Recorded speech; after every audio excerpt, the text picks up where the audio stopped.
మీరు బ్రహ్మం గారి తత్వాలు ఇవన్నీ గూడా చదువుతారు గదా గురుగారు?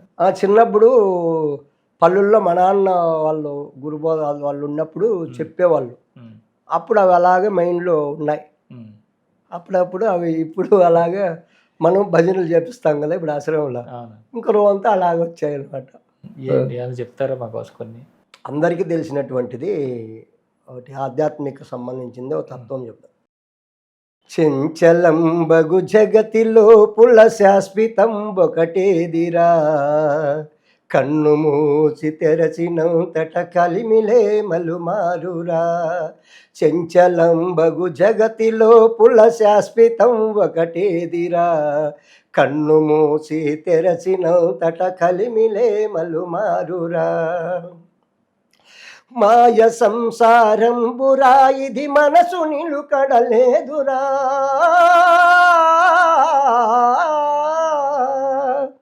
మాయ సంసారంబురా ఇది మనసు నిలుకడలేదురా ఆలు బిడ్డలు ఆస్తి పాస్తులు అంతటా ఇలమాయరా ఆలు బిడ్డలు అన్నదమ్ములు అంతటా ఇలమాయరా చెంచలంబగు జగతిలో పుల శాశ్వతం ఒకటేదిరా కన్ను మూసి తెరసినంతట కలిమిలే మలుమారురా బంకమట్టి ఇల్లురా ఇది అగ్గి బొగ్గైపోవురా బంకమట్టి ఇల్లురా ఇది అగ్గి బొగ్గైపోవురా నాది నీది అనసు నరుడా వాదులాడబోకురా నాది నీది అనసు నరుడా వాదులాడబోకురా చెంచలంబగు జగతిలో పుల శాశ్వతం ఒకటేదిరా కన్ను మూసి తెరసినంతట కలిమిలే మలుమారురా రాజు రవుతూ అనిడి భేదము బ్రతికి ఉండే వరకురా రాజు రవుతూ అనిడి భేదము బ్రతికి ఉండే వరకురా మట్టి మట్టి కలిసినాక ఎట్టి భేదము లేదురా మట్టి మట్టి కలిసినాక ఎట్టి భేదము లేదురా చెంచలంబగు జగతిలో పుల శాశ్వతం ఒకటేదిరా కన్ను మూసి తెరసినంతట కలిమిలే మలుమారురా తత్వమర్మము తెలియలేక తప్పుదారిన పోకురా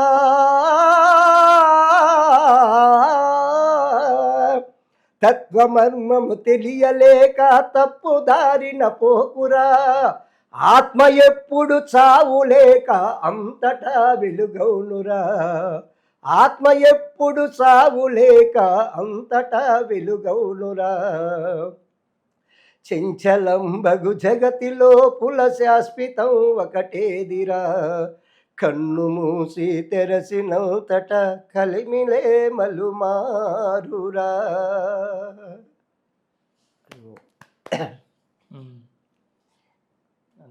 ఏది శాశ్వతం కాదు, ఆత్మనే శాశ్వతం అనే దాన్ని చాలా మనందరం ఇప్పుడు ఇందులో మహానుభావుడు రాశాడు. చూడు ఎలా ఉంది, ఏది భార్య బిడ్డలు రారు, బంధుబలగం రాదు, నీళ్ళు రాదు, నువ్వు లేవు, మట్టిలో కలిసి రాజు రవుతూ బీదవాడు సావకారి లేదు, మట్టి లేకపోతే అందరూ ఒకటే. తత్వమర్మం అంటే మన గురించి లోపల మన గురించి మనం తెలియకపోతే ఏం ప్రయోజనం లేదు. ఆత్మ ఇప్పుడు శాశ్వతంగా ఉంటుంది, అంతటా ఉంటుంది. అంటే ఈ తత్వాలలోనే సాధనకి సంబంధించినటువంటి రహస్యాలను చాలా పెట్టారని చెప్తుంటారు కదండి. అవి ఏంటి గురుగారు? అలాగా ఏమన్నా ఉందా అలాంటి తత్వం? ఇప్పుడు సాధన గురించి అంటే మనం సందమామలోనే పెట్టాడు. ఇప్పుడు గురువుల గురించి చెప్తాను. మానీయులు ఏం చెప్తా, అదే కైవారం తాత, కర్ణాటకలో కైవారం తాత గురువు అంటే ఎలా ఉండాలి అనేది చెప్పాడు. లోతార్థపరుడైతే లోక గురుడనవచ్చు, ఏ జాతి వాడైన హెచ్చైన గురుడు. తన్ను తా తెలియదు తానెవ్వరికి గురువు, తన వంటి అజ్ఞాన పశువులకు గురువు.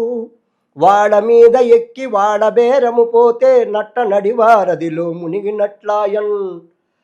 బాధ గురువుల మాయ మనసున చపలంబాయ, ఉన్నమతి చెడిపోయి పామరుండాయన్.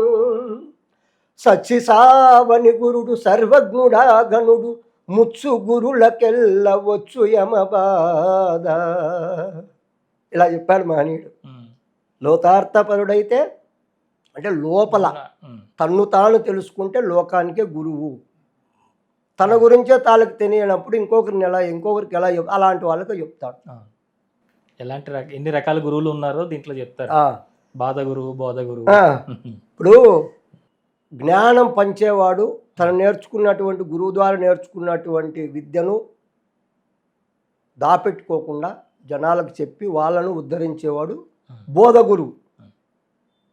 బాధ గురువు అంటే తాను బతికేదానికి ఏదో చేసే అలా వాళ్ళు చెప్పారు, మనం చెప్పింది కాదు కదా.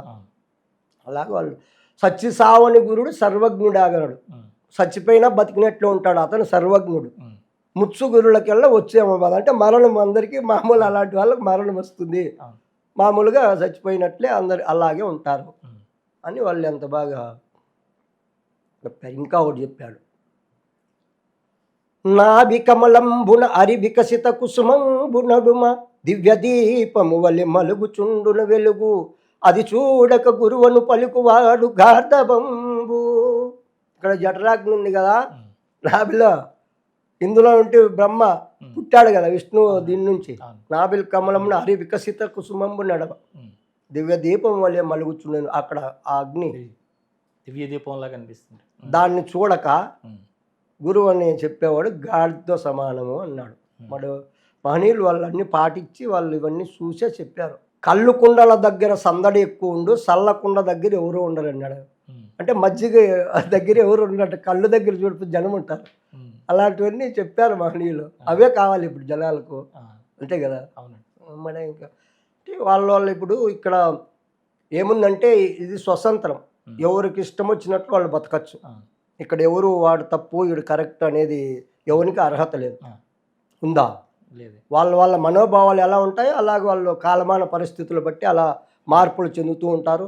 గోడేటు చెంపేటు రెండు తగిలితే మళ్ళీ మామూలు స్థితికి వచ్చేకి ఉంటారు. అన్నీ జరుగుతాయి.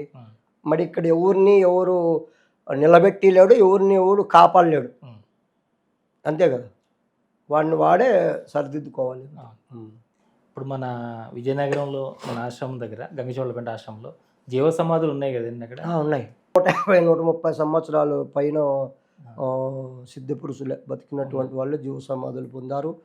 అక్కడ సాధన బాగా ఆపరేషన్ బాగా వస్తుంది. నాకు అక్కడే కదా అక్కడ సాధన చేసిందే నాకు మళ్ళీ ఇక్కడ మన దగ్గర గవిలో చేసినప్పుడు అక్కడ బాగా ఉపయోగపడింది.